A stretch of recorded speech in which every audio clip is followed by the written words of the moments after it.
Hello friends, வாங்க அதிகமான calcium சத்து நிறைந்த இந்த ராகி மாவை பயன்படுத்தி தான் நம்ம இன்னைக்கு சூப்பராக ராகி குலுக்கு ரொட்டி அல்லது ராகி குலோப் ஜாமுன் செய்யலாமா? ரெசிபி செய்யறதுக்கு முன்னாடி நம்ம வீடியோவை நீங்கள் முதல் முறையாக பார்க்குறீங்கன்னா நம்ம சேனலை சப்ஸ்கிரைப் பண்ணிவிட்டு பார்க்க ஆரம்பிங்க.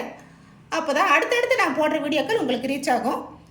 பாருங்கள், ராகி குலுக்கு ரொட்டி பண்ணுறதுக்காக நான் 1 கப் அளவு ராகி மாவு எடுத்துருக்கேன். இதை ஒரு தடவை நல்லா வறுத்துட்டு எடுத்துருக்கேன். அதிகமாக கருக வச்சு வறுத்துறாதீங்க, லைட்டாக வறுத்தா போதும். இந்த மாதிரி ஒரு அகலமான பாத்திரம் எடுத்துக்கோங்க. இதில் இந்த ராகி மாவை சேர்த்துக்கலாம். இதோட ஒரு 1/2 ஸ்பூன் அளவுக்கு உப்பு சேர்த்துக்கலாம். சேர்த்துட்டு இதை நல்லா மிக்ஸ் பண்ணிக்கலாம். மிக்ஸ் பண்ணிவிட்டு இதோடவே ஒரு 1 ஸ்பூன் அளவுக்கு நெய் அல்லது பட்டர் சேர்த்துக்கோங்க.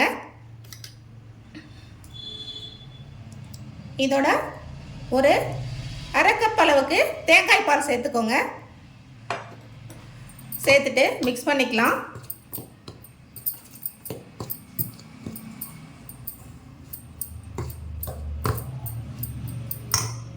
இதோட சுடுதண்ணிங்க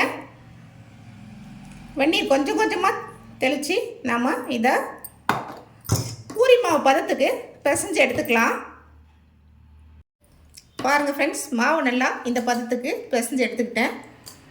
இப்போது இந்த மாதிரி ஒரு பிளேட்டில் எண்ணெய் இல்லைன்னா நெய் தடவி வச்சுக்கோங்க. இது ஒரு பக்கம் இருக்கட்டும். இப்போது இதில் கொஞ்சம் கொஞ்சமாக இந்த மாதிரி மாவு எடுத்து இந்த மாதிரி சின்ன சின்ன உருண்டையாக உருட்டிக்கோங்க. பாருங்கள், இந்த மாதிரி உருட்டி இந்த பிளேட்டில் சேர்த்துக்கலாம். இதே போல் மற்ற உருண்டைகளையும் உருட்டி எடுத்துக்கலாம். பாருங்கள் ஃப்ரெண்ட்ஸ், உருண்டையெல்லாம் உருட்டி முடிச்சாச்சு. ஒரு பக்கம் ஸ்டவ் ஆன் பண்ணி ஒரு இட்லி பாத்திரம் வச்சு அதில் தண்ணி சூடு பண்ணி வச்சுருக்கேன். இப்போது அந்த பாத்திரத்தில் நம்ம உருட்டி வச்ச உருண்டைகளை வச்சுக்கலாம்.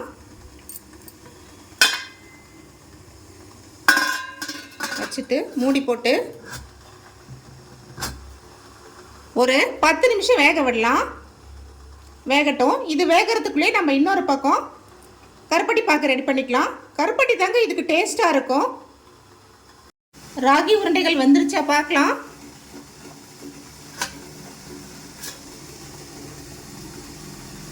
சூப்பராக வந்துருச்சு. இப்போது ஸ்டவ் ஆஃப் பண்ணிடலாம். ஸ்டவ் ஆஃப் பண்ணிவிட்டு கொஞ்சம் நேரம் ஆற விடலாம். ஆற விட்டுட்டு சிரப் ரெடி ஆகிடுச்சுன்னா அதில் சேர்த்துக்கலாம்.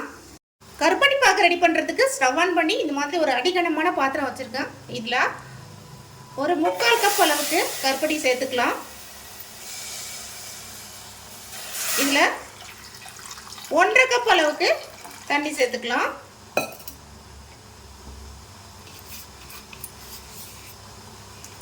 சேர்த்துட்டு இதை நல்லா கரைச்சிக்கலாம்.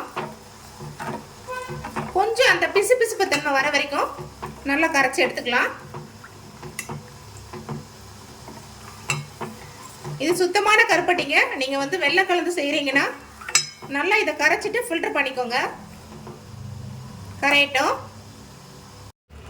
சூப்பராக நம்ம கருப்பட்டி பாகு ரெடி ஆயிடுச்சு. இதில் ஒரு 5 ஏலக்காய் தட்டி வச்சுருக்கேன், அதை சேர்த்துக்கலாம்.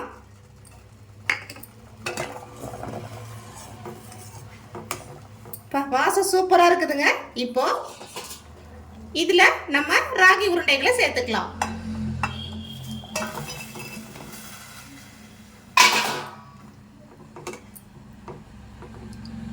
அவ்வளோதான் ஃப்ரெண்ட்ஸ், ஸ்டவ் ஆஃப் பண்ணிட்டேன். கொஞ்சம் ஆறட்டோன்னு உங்களுக்கு சர்வ் பண்ணிட்டு காமிக்கிறேன். பாருங்க ஃப்ரெண்ட்ஸ், சூப்பராக நம்ம ராகி குலுக்கு ரொட்டி ராகி ஜாமுன் அருமையாக ரெடி ஆயிடுச்சு. இது மேலே அப்படியே கொஞ்சம் கருப்பட்டி ஜூஸை போட்டு மேலாப்பில் கொஞ்சம் பாதாமை க்ரஷ் பண்ணி சேர்த்துருக்கேன். பாருங்கள் எவ்வளோ சூப்பராக இருக்குது. அப்படியே எடுத்து சாப்பிட்றப்போ அவ்வளோ டேஸ்ட்டாக இருக்குங்க. நீங்களும் ஒரு தடவை ட்ரை பண்ணி பாருங்கள். ட்ரை பண்ணி பார்த்துட்டு உங்களோட ஃபீட்பேக்கை கமெண்ட்டில் சொல்லுங்கள்.